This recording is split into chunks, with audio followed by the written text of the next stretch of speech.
같이 인사할까요? 사랑하고 축복합니다. 한 번 더 인사하실 때 너무 잘 오셨습니다. 인사하겠습니다. 한 주 동안 얼마나 바쁘고 치열하게 사셨습니까? 우리는 너무나 빠르게 흘러가는 세상 속에 삶을 살아가고 있습니다. 우리가 어떤 물건을 인터넷에서 주문할 때를 생각해 보면 오늘 주문하면 내일 우리 집으로 옵니다.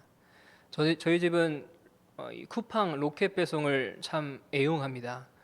밤이 돼도 주문을 하면 내일 새벽에 도착해 있는 이런 은혜를 경험하고 있죠. 카톡이나 문자 답장을 이렇게 보내면 10분 안에 만약 답변이 오지 않으면 좀 불안해지기도 하고 초조해지기도 합니다. 그래서 기다리는 것보다 먼저 움직이는 것이 어떻게 보면 지혜로운 선택이라고 생각되어지곤 합니다. 그런데 이런 조급함이 우리의 영적인 삶 속에서도 깊이 들어와 있음을 보게 됩니다. 어떤 것들이 있을까요? 우리의 기도 시간이 점점 짧아지기도 합니다. 주일에 들었던 말씀, 수요일, 금요일에 들었던 말씀들은 스치는 것처럼 샥 지나가 버리곤 합니다. 하나님의 뜻을 묻기보다는 내 판단에 의해서 내 계획대로 내가 생각한 대로 선택하는 것이 더 익숙한 것이 우리의 모습일 때가 있습니다. 마치 한 농부의 이야기와 같을 것 같아요. 어떤 초보의 농부가 밭에 씨를 뿌렸습니다. 며칠이 지나도 싹이 보이지 않자 마음이 조급해지기 시작한 거죠. 그래서 밭에 나가 막 올라온 싹을 보면서 이런 생각을 한 거예요. 이렇게 하면 더 빨리 자라겠지라고 하면서 그 올라온 싹을 이렇게 조금 위로 당긴 거예요. 만약 이렇게 된다면 그 다음날 갔을 때 어떻게 돼 있을까요? 다 시들어서 죽어버리게 되겠죠. 이처럼 성장이라는 것은요, 빨리가 아니라 때를 따라서 이루어진다라는 것을 우리는 기억해 볼 필요가 있습니다. 우리가 하나님의 일하심보다 먼저 움직이려고 하는 것도 이와 같지 않을까요? 하나님은 기다리시는 동안 우리를 방치하지 않으시고요, 우리의 믿음의 뿌리를 더 깊게 내리게끔 우리를 기다려 주십니다. 그런데 우리는 뿌리가 내리기도 전에 억지로 이 줄기를 잡아 뽑는 것처럼 하나님보다 앞서가려고 할 때가 참 많습니다. 오늘 우리가 살펴볼 이사야 30장의 유다 백성들도 그러했습니다. 그들은 하나님의 뜻을 기다리지 못했고요, 더 안전해 보이는 것을 대안으로 스스로 결정하고 그것을 선택합니다.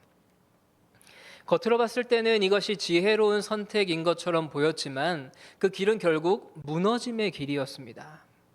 당시의 시대적인 배경을 한번 살펴보시면요, 지금 이사야가 이 말씀을 선포하는 시기는 기원전 8세기 말입니다. 유다 왕국이 아술의 위협 아래 있었고 어떻게 보면 참 많이 흔들리는 시대였던 것이죠. 북왕국의 이스라엘은 이미 아수르에 의해서 멸망당한 상태였고 유다 역시 외교적으로 매우 위태로운 상황에 놓여 있었습니다. 그 위기를 모면하기 위해서 유다의 지도자들과 백성들의 선택한 방법이 어떤 것이냐면 하나님께 묻는 것이 아니라 애굽이라는 그 나라와 손을 잡는 것이었어요. 그들에게 애굽은 대안이었고요, 어떻게 보면 보장된 안전장치와도 같았습니다. 무서운 아수르보다 더 의지할 만한 현실적인 방법으로 보였던 것이죠. 하지만 하나님께서 이사야를 통해서 주신 말씀은 너무나 분명했습니다. 그 길은 너희를 무너뜨릴 것이다. 나는 지금도 너희가 나에게로 돌아오기를 기다리고 있다 라는 메시지를 이사야 선지자를 통해서 너무나 분명하게 전하셨습니다.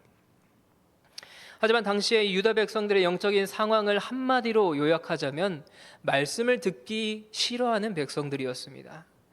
이 사람들이 하나님의 뜻을 모르지 않았어요. 오히려 정확하게 알고 있었고 선지자들이 하는 말을 들었습니다. 그런데 그 말씀이 자신들의 마음에 너무나 불편한 거예요. 그 말씀이 너무나 부담스러웠기 때문에 부드러운 말로 좀 해줘라. 거짓말을 해도 좋으니 듣기 좋은 말을 우리에게 전해줘라 라고 이야기를 했던 것이죠. 어떻게 보면 영적인 반항의 모습이 당시 유다 백성들의 마음 가운데 있었던 것이죠. 말씀을 들어도 회개하지 않고 오히려 그 말씀을 거부했습니다. 이러한 모습은 우리가 하나님의 말씀을 듣는 자리에 있지만 실제로 우리 마음에 맞는 메시지만 받아들이려고 하는 우리의 모습과도 놀랍게도 닮아 있지 않습니까? 우리는 흔히 기도 응답이 늦다고 느껴질 때 이러한 마음이 우리에게 들 때가 있습니다. 하나님, 너무 응답이 느리신 거 아니에요? 지금 당장 우리 앞에 어떤 액션들이 취해져야 되지 않을까요? 그때 우리는 말씀보다는 정보를 더 찾으려고 합니다. 이 위기를 어떻게 이겨나갈지, 다른 사람들은 어떤 방법으로 이것을 헤쳐나갔지, 이런 정보를 찾아요. 하나님의 말씀을 묵상하기보다는 어떻게 해결할지에 대한 방법만 찾으려고 합니다. 그래서 하나님보다 세상의 방법, 이 애굽을 선택할 때가 있다라는 것이죠. 하나님의 말씀은 들리긴 하지만 그 말씀이 내 삶을 건드릴 때 마치 오늘 본문의 유다 백성들처럼 부드러운 말만 듣고 싶어 하는 우리의 모습들이 발견될 때가 참으로 많습니다. 오늘 함께 나눌 말씀을 통해서 이것을 한번 되돌아봤으면 좋겠습니다. 하나님보다 앞서갔던 우리의 걸음을 되돌아보셨으면 좋겠어요.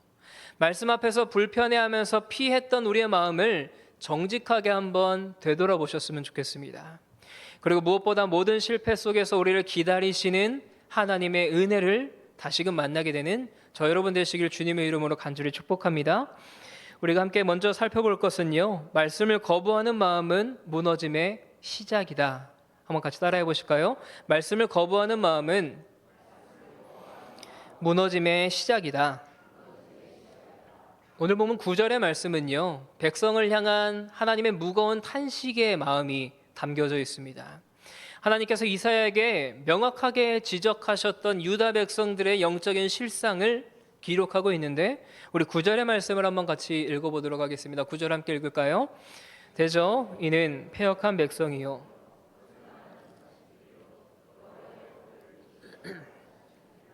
아멘. 이 9절 말씀에서 유다 백성들의 영적인 상태가 고스란히 담겨져 있습니다. 이 백성들은요, 하나님의 율법을 알고 있었습니다. 선지자들을 통해서 반복적으로 하나님의 은혜의 말씀을 들었어요. 하나님께서 그들과 언약을 맺으신 백성들이었고, 말씀과 율법을 그들의 삶의 기초에 둔 채 살았던 사람들입니다. 그런데 이제 그들은 하나님의 말씀을 듣기 싫어한다라고 말하고 있어요. 하나님께서는 세 가지의 표현을 이야기하시면서 이 영적인 상태를 진단하시는데, 첫 번째는요, 패역한 백성이다라고 표현하고 있습니다. 이것은 어떤 정치적인 배신만을 이야기하는 것이 아니라 언약에 대한 배신이었습니다. 하나님과 맺었던 이 언약 백성을 저버린 거죠. 하나님의 백성으로 부르심을 받았지만 하나님보다 애굽을 더 의지하면서 그 약속의 말씀을 저버린 거예요. 두 번째로 표현하는 것은요, 거짓말하는 자식이다 라고 표현합니다. 그들의 말과 삶은 거짓말로 가득 차 있었어요. 거짓으로 가득 차 있었던 것이죠. 입술로는 하나님을 이야기하는데 실제 그들의 삶의 결정에서는 하나님이 없습니다. 세속적인 계산을 앞두고 살아왔고, 세상 가운데서 어떠한 것이 힘인지, 어떠한 것을 선택하면 이길지, 이것을 선택하며 살아왔던 거죠. 세 번째로 표현하는 것은요, 여호와의 법을 듣기 싫어하는 자식이다 라고 표현하고 있습니다. 여기서 듣기 싫어한다라는 말은요, 단순하게 무관심을 이야기하는 것이 아니라 하나님의 통치를 거부하는 적극적인 반항이었습니다. 유다 백성들은 단순하게 실수한 것이 아니었습니다. 유다 백성들은 단순하게 하나님의 말씀을 잊어버린 것이 아니었어요. 의도적으로 거부했고 자발적으로 하나님으로부터 등을 돌린 상태가 지금 유다 백성들의 삶이었던 거죠. 10절과 11절의 말씀을 보면 그들의 내부의 욕망이 얼마나 왜곡되었는지 더 분명하게 기록합니다. 먼저 10절을 한번 같이 읽어보도록 하겠습니다. 10절 말씀 읽겠습니다. 그들이 선견자들에게 이르기를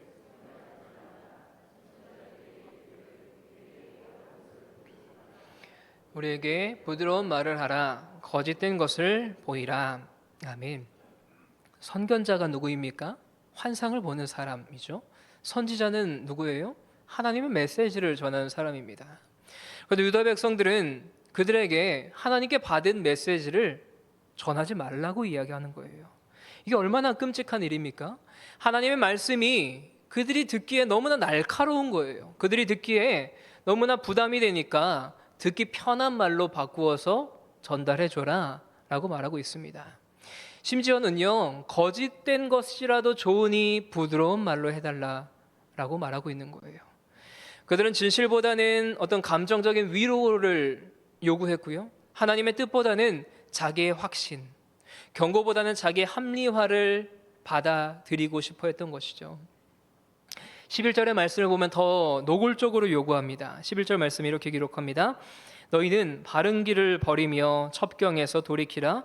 이스라엘의 거룩하신 이를 우리 앞에서 떠나시게 하라 하는도다. 참 충격적인 이야기 아닙니까? 하나님의 백성이었던 사람들, 언약 공동체에 속해 있었던 사람들이 하나님께 물러나 달라고 요청하고 있는 거예요. 하나님께 당신이 지금 내 앞에 있으면 너무나 내 삶이 부담되니까 제발 떠나달라, 제발 우리 앞에서 좀 비켜달라라고 요청하고 있는 것이죠. 이것은 단순하게 그냥 영적인 침체만을 이야기하는 것이 아닙니다. 영적인 배신이었고요, 본질적으로 우상 숭배로 전환되려고 하는 그런 모습이었던 거예요. 이들은 말씀을 듣고 있었지만 그 말씀에 순종할 생각은 전혀 없었습니다. 오히려 하나님의 말씀이 자신들의 삶을 불편하게 하고 계획을 흔들어 놓는다라고 생각했기 때문에 이 하나님의 말씀을 밀어내려고만 했습니다. 그들에게 이 하나님의 말씀은 더 이상 하나님의 뜻이 아니었어요. 자신의 기준에 맞으면 들으려고 하고, 자신의 기준과 맞지 않으면 거부하려고 하는 어떤 선택지와도 같게 된 것이죠. 이런 유다 백성들의 모습은 사실상 우리의 모습과 참 닮아 있습니다. 우리는 지금 말씀의 시대를 살아가고 있죠. 수많은 설교들, 유명한 목사님들의 설교들이 유튜브만 틀면 참 많이 있습니다. 또 수많은 큐티의 자료들도 있고요, 찬양의 콘텐츠들이 너무나 넘쳐납니다.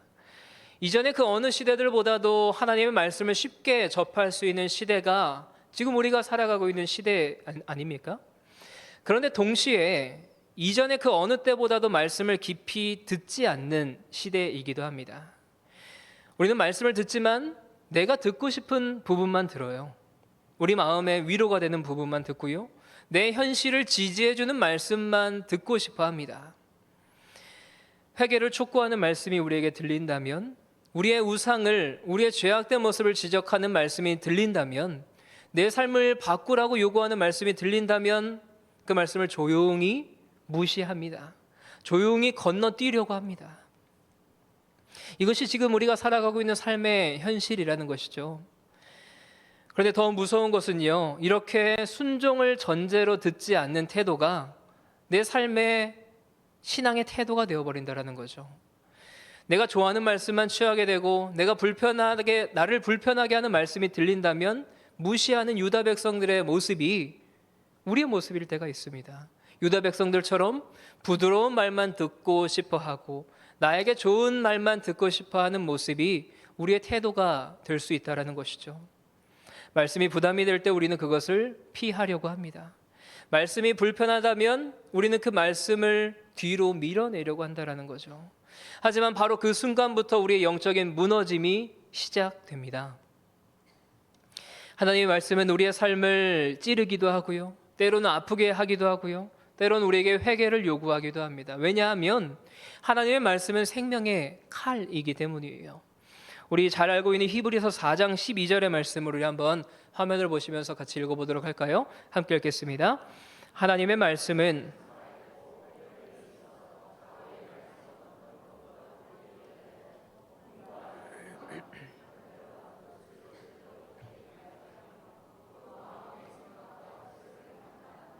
아멘. 이 히브리서의 말씀에서 보여주는 것처럼 말씀은 우리 속에 깊은 곳에 파고 들어옵니다. 그래서 우리가 숨기고 싶은 죄악된 문제들, 우리가 덮어놓고 싶어하는 우리의 상황들, 감춰놓고 싶은 불순종까지 다 드러낸다라는 거예요. 그 순간 우리는 선택해야 되겠죠. 이 말씀을 듣고 순종할 것인가? 아니면 이 말씀을 거부하고 뒤돌아설 것인가? 오늘 본문의 유다 백성들은요, 말씀을 거부하는 쪽을 선택했습니다. 그들은 선지자에게 우리를 바른 길에서 떠나게 해달라라고까지 요청하고 있어요. 이 얼마나 비극적인 기도일까요? 하나님의 길에서 떠나게 해달라고 기도하는 백성들, 그들이 원하는 것은 하나님이 아니라 내 생각을 지지해 줄 만한 하나님과 비슷한 존재를 찾고 있는 거예요. 하나님을 찾지 않고요, 세상의 힘을 찾으려고 하고요, 세상의 방법을 찾으려고 했던 모습이 유다 백성들의 모습이라는 거죠. 오늘 우리도 이 말씀 앞에서 우리의 삶에 질문해 보셨으면 좋겠어요. 나는 말씀을 내 뜻에 맞추려고 하고 있진 않은가? 하나님의 뜻이 불편하게 다가온다면 나는 그 말씀을 외면하고 있진 않은가? 나는 하나님의 음성을 순종하는 자세로 듣고 있는가? 아니면 내가 좋아하는 말씀만 취하고 있는가? 한번 질문해 보는 오늘 이날 되셨으면 좋겠습니다. 사랑하는 성도 여러분, 하나님의 말씀은요, 우리가 피한다고 피할 수 있는 것이 아닙니다. 그리고 그 말씀을 외면하는 순간부터 우리는 점점 하나님의 인도하심을 잃은 채 살아가요. 하나님의 인도하심과 점점 더 멀어진 채 살아간다는 거죠. 삶의 방향을 잃고 살아가게 되고요, 결국 우리의 길은 무너짐의 길을 향해 나아간다는 거예요. 그것이 바로 무너짐의 첫걸음입니다. 하지만 감사한 것은요, 하나님께서는 이 무너지는 백성들을 책망하지 않으시고요, 그들을 버리시지 않으십니다. 그들을 기다리고 계셨어요. 회복의 문을 열어둔 채 돌아오기를 기다리시는 분이 우리 하나님이십니다. 그럼 오늘 이 시간 우리가 해야 할 일이 있다면 말씀 앞에 바르게 서는 것입니다. 다시 우리의 귀를 열고 우리의 마음을 열고 하나님의 음성을 듣는 것이 우리가 해야 될 모습인 줄 믿습니다. 말씀을 거부하는 마음은 무너짐의 시작이지만 말씀 앞에 다시금 서는 마음은 회복의 시작인 줄 믿습니다. 그 말씀 앞에 세워지는 저 여러분 되시기를 주님의 이름으로 간절히 축복합니다. 우리가 두 번째로 살펴볼 것은요, 하나님보다 먼저 선택한 애굽은 결국 나를 무너뜨린다입니다. 우리 한번 같이 따라해 보실까요? 하나님보다 먼저 선택한 애굽은 결국 나를 무너뜨린다. 말씀을 거부하고 애굽을 선택했던 이 유다가 어떠한 무너짐의 결과로 하나님께서 이야기하시는지 오늘 이 이후의 말씀에서 참 잘 기록되고 있습니다. 하나님의 말씀을 거부한 유다 백성들은 자기의 방식의 해결책을 찾아 떠나요. 그들이 가장 먼저 떠올랐던 것이 바로 애굽이었습니다. 그들은 이렇게 생각하는 거죠. 지금 우리를 위협하고 있는 것은 아수르니까 우리가 살아남기 위해선 군사력이 더 센 나라, 우리를 지켜줄 만한 이웃 국가와 동맹을 맺어야 돼라고 생각했던 거예요. 그래서 기도하지 않고 말씀을 구하지도 않고 하나님께 묻지도 않은 채 곧장 애굽과 외교적인 동맹을 추진합니다. 12절의 말씀을 보시면 하나님께서 이것을 어떻게 생각하시는지 이야기하는데요, 12절의 말씀 한번 같이 읽어보실까요? 이러므로 이스라엘의 거룩하신 이가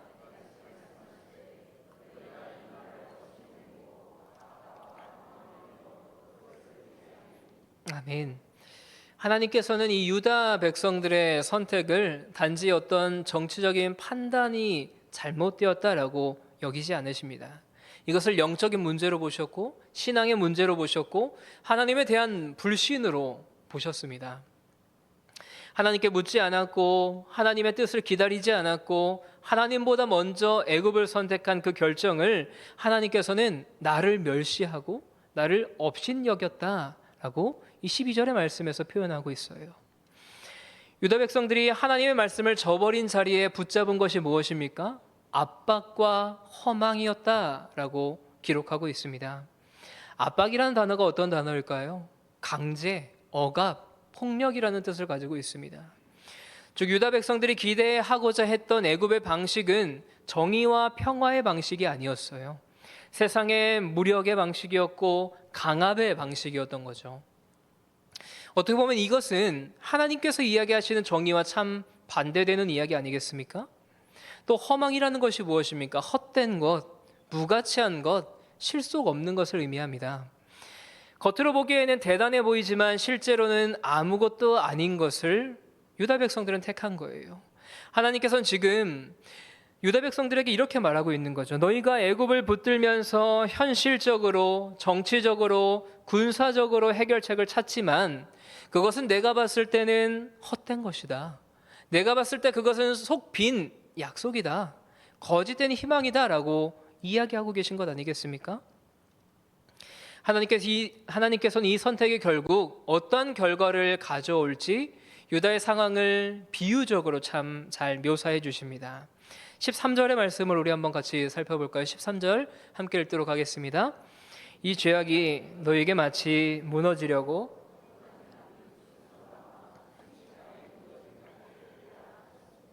아멘. 우리가 높은 담을 생각해 보시면 어떻습니까? 외형적으로는 참 견고해 보이고 안전해 보입니다. 애국과 동맹을 맺으면 아수르의 위협에서부터 벗어날 수 있을 것 같았고 이 동맹의 외교 문서와 회담은 참 그럴듯해 보이겠죠. 하지만 실상은 내부가 금이가 있는 거예요. 구조가 부실한 거죠. 기초가 무너졌고 구조적으로 문제가 발생한 이 담은 잠깐은 멀쩡해 보일 수 있겠지만 작은 충격에도 완전히 붕괴됩니다. 이 무너지는 시점에 대해서는 예고하지 않았죠. 그저 순식간에 무너질 것이다.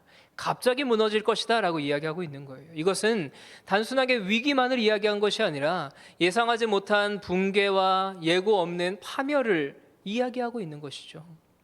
사랑하는 성도 여러분, 하나님보다 세상을 먼저 선택한 결과는요, 겉보기에는 참 멀쩡해 보입니다. 겉보기에는 그럴듯해 보여요. 그런데 그 속은 텅 빈 인생이라는 거죠. 내가 붙들고 있는 어떤 인간적인 계획과 수단들이 나를 지켜줄 것처럼 느껴져요. 하지만 그 인생은 위기 속에서 드러나게 됩니다. 작은 충격 하나에도 흔들리게 되고요. 작은 충격 하나에도 금이 가게 되고요. 그 금이 점점 더 커지면서 언젠가 순식간에 갑자기 무너지게 된다는 것이죠. 산산조각 나버리는 인생이 되어 버릴 것이다 라고 하나님께서는 이 상징적으로 메시지를 전하고 있습니다. 이어서 14절에서는 또 다른 비유를 이야기하시는데 14절 말씀은 이렇게 기록하고 있습니다. 그가 이 나라를 무너뜨리시되 토기장이가 그릇을 깨트림같이 아낌이 없이 부수시리니 그 조각 중에서 아궁이에서 불을 붙이거나 물 웅덩이에서 물을 뜰 것도 얻지 못하리라. 우리가 토기장이가 만든 그릇을 생각해 보면 어떻습니까? 단순하게 그냥 잘 깨지는 그릇이 아니라 정성을 들여서 만든 그릇 아니겠습니까? 정교하게 빚어진 유용한 도구라는 거죠.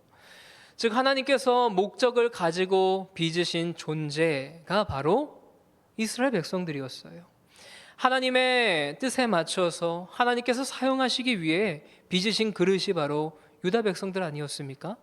그러나 이들이 하나님보다 애굽을 선택한 그 순간 그들은 하나님의 손에서 벗어나게 되었습니다. 그래서 그 그릇은 산산조각 나게 되고 깨지게 되고 무용지물이 되어버린 것이죠. 어느 정도로 쓸모가 없어졌다라고 기록하고 있냐면 아궁이에 불을 붙이거나 물을 뜰 수조차 없다. 아무짝에 쓸모가 없어지는 것이죠. 하나님의 뜻과 쓰임에서 완전히 벗어난 상태를 상징적으로 비유로 보여주고 있습니다.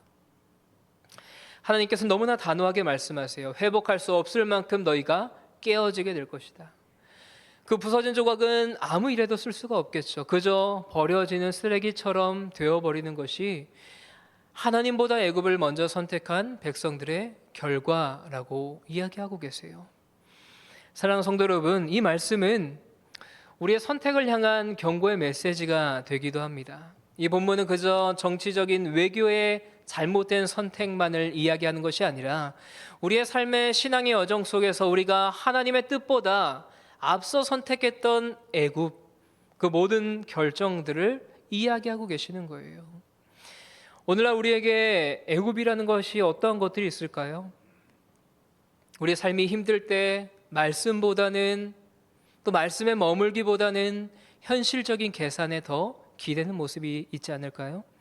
하나님께 기도하기보다는 사람의 조언을 구하고 세상의 조언을 구하고 경제적인 방법을 더 따르는 태도가 있지 않을까요? 기다리기 어려우니까 조급하게 움직이고 빨리 결정하는 것, 또 실망해버리는 신앙의 습관들, 이런 모습들이 우리의 삶의 애굽이지 않겠습니까?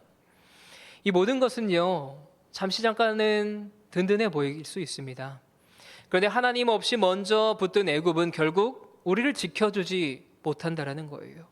나를 점점 더 부서지게 만들고 나에게 금을 가게 하고 그 금이 점점 더 틈이 벌어져서 언제 무너져도 이상하지 않은 것처럼 우리의 삶을 그렇게 옥죄고 우리를 그렇게 하나님의 손에서 멀어지게 만든다라는 거죠. 이런 모습들이 반복된다면 우리는 어느새 하나님의 말씀 앞에 잠잠해지기보다는 세상의 길로 빠르게 달려가려고 해요. 어떻게 보면 영적인 도망자의 모습이 되어버린다라는 것이죠. 그리고 그 길 끝에서는 겉으로는 멀쩡해 보이지만 속이 금이 가 있는 이 무너지는 담과 같은 인생, 결국 산산조각 나는 결과가 우리 앞에 기다리고 있음을 우리는 기억해야 되겠죠. 혹시 우리 안에 이미 금이 가 있는 담이 있진 않으십니까? 겉으로는 멀쩡해 보이지만 말씀이 빠져나간 것 같은 내 인생의 기초가 있다면 이 시간 돌아오시길 간절히 축복합니다. 하나님은 유다가 무너질 것을 아시면서도 그들에게 계속적으로 경고하세요. 왜 그렇겠습니까? 무너짐이 끝이 아니라 돌이킬 수 있는 기회가 있기 때문입니다.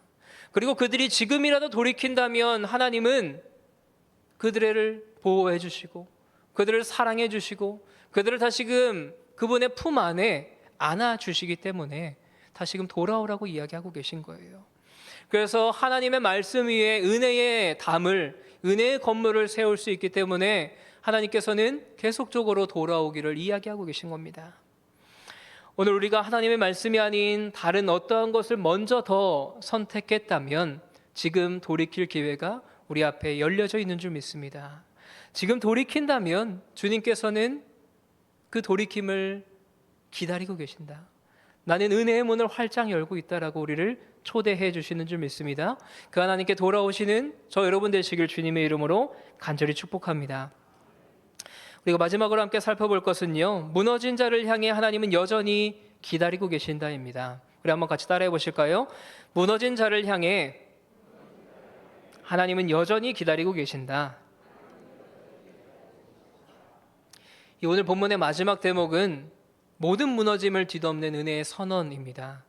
앞서 하나님께서는 유다의 죄악된 모습들, 말씀을 거부하고 애굽이라는 그 나라를 의지했던 이 치명적인 불신앙에 대해서 지적하셨습니다. 그리고 그 결과로 너희가 무너지게 될 것이고 너희가 산산조각나게 될 것이다 라고 이야기하셨어요. 그런데 놀랍게도 15절부터는 이 하나님의 말투가 점점 바뀌는 것을 보게 돼요. 우리 15절의 말씀 한번 같이 읽어보실까요? 함께 읽겠습니다. 주 여호와 이스라엘의 거룩하신 이가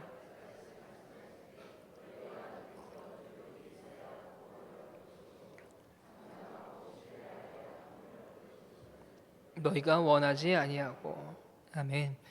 하나님께서는 여전히 이 유다 백성들을 향해서 구원의 길을 제시해 주고 계세요. 더 나아가서 이후에 18절에서는요, 그들을 기다리고 계신다라고까지 이야기하시는 거죠. 이 대목은 마치 칠흑 같은 어둠 속에서 은혜의 빛이 비추어지는 것과 같습니다. 15절의 말씀을 보면 서두에 이렇게 기록해요. 주 여호와 이스라엘의 거룩하시니 라는 표현으로 시작하죠.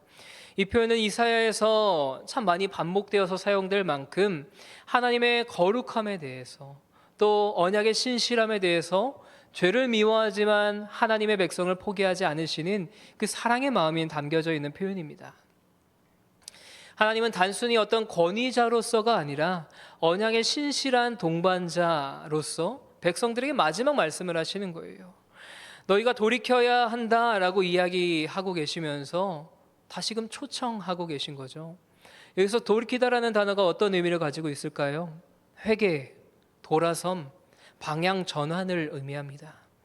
단순하게 그냥 감정적인 반성만을 이야기하는 것이 아니라 내가 가고 있었던 그 길을 완전히 멈추라는 거예요. 완전히 멈춰서 다시금 하나님의 방향으로 돌아오는 것을 의미하는 것이죠. 하나님은 지금도 우리가 애굽으로 달려가고 있는 그 발걸음을 멈추시기를 원하십니다. 그리고 다시금 주님 품으로 돌아오기를 원하시는 거예요. 그리고 그렇게 돌이켜서 주님 앞에 나아왔을 때에 두 가지의 행동을 요청하세요. 첫 번째는 조용히 있으라는 것이고, 두 번째는 잠잠하고 신뢰해라 라는 이 행동을 요청하고 계세요. 먼저는 조용히 있어야 구원을 얻을 것이다 라고 말씀하지 않으십니까? 여기서 조용히 있다라는 말은요, 쉬다, 안식하다라는 의미를 가지고 있어요. 이것은 하나님 안에서 영원히 쉼을 누리는 것을 의미하는 것이겠죠. 너희가 진정한 구원을 얻고 싶다면, 너희가 진짜 구원을 맛보고 싶다면 내게로 돌아와서 내 안에서 쉬라는 거예요. 너희의 조급한 마음들, 불안한 마음들을 다 내려놓고 내가 일할 때까지 내 안에서 쉬면서 기다려라 라고 말씀하시는 거죠. 두 번째는요, 잠잠하고 신뢰해야 힘을 얻을 것이다 라고 말씀하지 않으십니까? 잠잠하다라는 것이 무엇입니까? 정적을 의미하는 거죠. 외부의 어떠한 상황 속에서도 우리의 내면은 평정의 상태를 의미하는 겁니다. 외부의 상황은 여전히 위협적이에요. 아수르라는 그 강대국이 언제 우리를 죽일지 모르고 언제 우리를 쳐들어올지 모르는 그 위협적인 상황이 있겠지만, 하나님을 신뢰함으로 흔들리지 않은 영적인 이 안정의 상태, 이것을 말하는 겁니다. 또 신뢰하는 것이 무엇입니까? 기대는 것이죠. 의탁하는 거예요. 하나님 외에는 아무것도 의지하지 않는 이 절대적인 신뢰를 나에게 보여주어라. 하나님은 결국 유다 백성들에게 이렇게 말하는 겁니다. 너희가 구하려고 하는 힘은 애굽에서 오는 것이 아니다. 너희가 구하려고 하는 힘은 세상에서 오는 것이 아니라 잠잠함과 신뢰라는 이 신앙의 태도에서 온다라고 이야기하고 계십니다. 하나님께서는 유다에게 그분을 신뢰하고 기다리는 자세가 진정한 힘의 원천임을 다시금 알게 하세요. 세상의 눈으로 보기에는 이것이 답답해 보일 수 있죠. 세상의 눈으로 보기에는 느려 보일 수 있고 이것이 해답이 아니라고 생각되어질 수 있겠지만, 믿음의 눈으로 보았을 때는 이것이 진정한 승리의 길인 줄 믿습니다. 믿음의 눈으로 보았을 때는 이것이 진정한 승리의 방법이라는 것이죠. 그런데 현실을 보시면 어떻습니까? 16절 말씀 한번 같이 읽어보실까요? 16절 읽겠습니다. 이르기를 아니라 우리가 말 타고 도망하리라.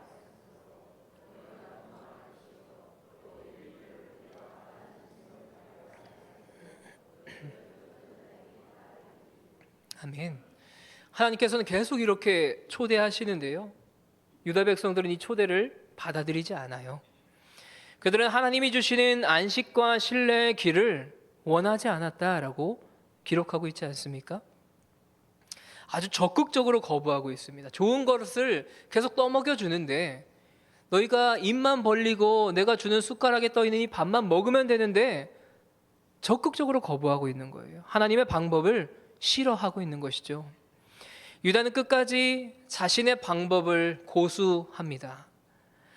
하나님께서는 잠잠해라 라고 말씀하시는데 그들은 저는 달려가겠습니다 라고 답변해요.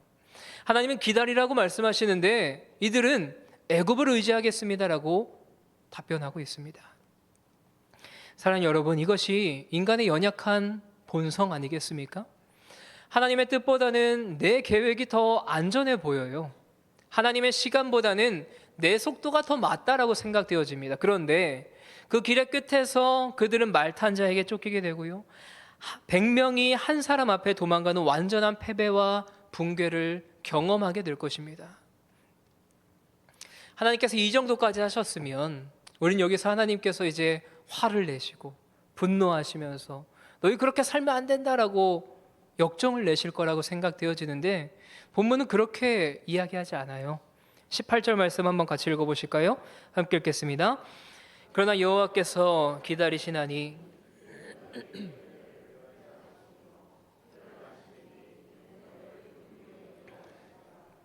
대저 여호와는 정의의 하나님이시라. 그를 기다리는 자마다 복이 있도다. 아멘. 얼마나 놀라운 말씀입니까? 죄악이 계속적으로 반복되어지고요, 말씀을 계속적으로 거부하고 있고요, 가지 말라고 하는 그 세상의 길로 계속 달려가고 있습니다. 자신의 고집에 맞춰서 자신의 방법대로 살아가고 있음에도 불구하고 하나님께서는 돌아서지 않는다라고 말씀하고 있어요. 그러면서 그들을 내가 계속 기다리겠다라고 이야기하지 않으십니까? 히브리어 원어의 기다리다라고 하는 이 단어에는 기계적으로 시간을 보내는 것이 아니라 기대하고 고대하면서 갈망하는 기다림이라는 뜻을 갖고 있습니다. 하나님은 그저 무관심하게 시간을 보내는 것이 아니라 하나님께서는 이 실망 속에서도 소망을 놓지 않으시는 거예요. 그 이유가 무엇입니까? 은혜를 베풀려 하심이고 긍휼히 여기려 하심이다라고 이야기하고 있습니다.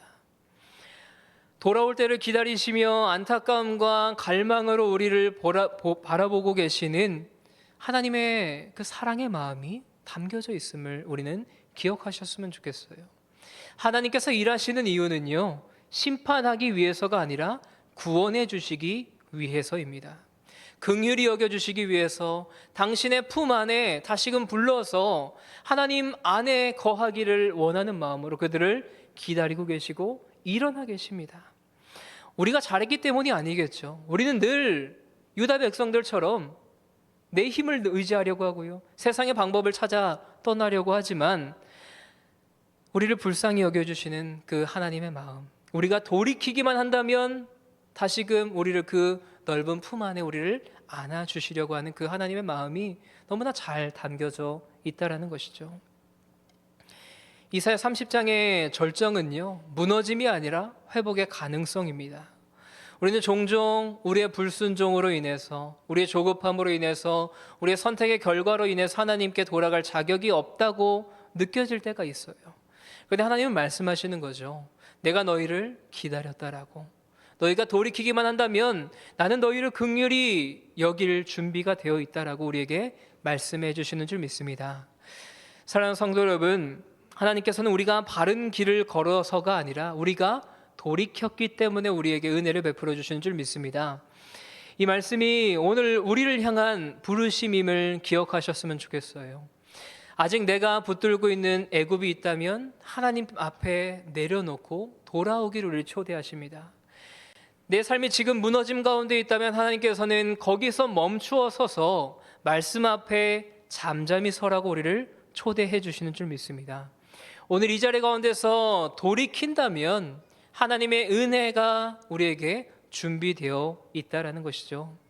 사랑하는 성도 여러분, 말씀을 마무리하려고 합니다. 하나님께서는 우리보다 오래 기다리십니다. 우리가 갈 길을 잃어도, 우리가 그 자리 가운데 주저앉아 있어도, 우리가 하나님 아닌 다른 것을 선택해도 하나님께서는 우리를 절대 포기하지 않으십니다. 하나님은 능력으로 우리를 압도하시는 분이 아니고 인내로 우리를 기다리시는 분이십니다. 그래서 오늘 이 시간 우리가 필요한 우리의 삶의 신앙의 태도가 무엇이겠습니까? 하나님 아닌 다른 곳으로 달려가는 것이 아니라 그 자리 가운데 멈추어 서는 것입니다. 소리치는 것이 아니라 잠잠히 그 자리 가운데 서 있는 것입니다. 계산하는 것이 아니라 하나님의 말씀을 신뢰하는 것인 줄 믿습니다. 믿음이라는 것은요, 돌아오는 자리에서 다시금 시작되는 것이에요. 그리고 그 자리에는 언제나 우리를 위한 은혜가 먼저 준비되어 있는 줄 믿습니다. 그래서 이번 한 주 동안 우리가 살아갈 때에 그 자리 가운데 멈춰서서 세상을 향해 나아가는 그 발걸음을 멈춰서서 하나님을 신뢰하시길 주님의 이름으로 간절히 축복합니다. 그렇게 하나님의 말씀을 신뢰하며 나아갈 때에 그분께서는 우리를 향한 은혜의 길을 예배해 주시고 그 길을 우리에게 열어주실 줄 믿습니다. 그 하나님 바라보고 신뢰하며 나아가는 저 여러분 되시길 주님의 이름으로 간절히 축복합니다. 우리 시간 함께 찬양하고 기도했으면 좋겠는데요, 나의 마음을 이라는 찬양으로 함께 고백하고 기도하도록 하겠습니다.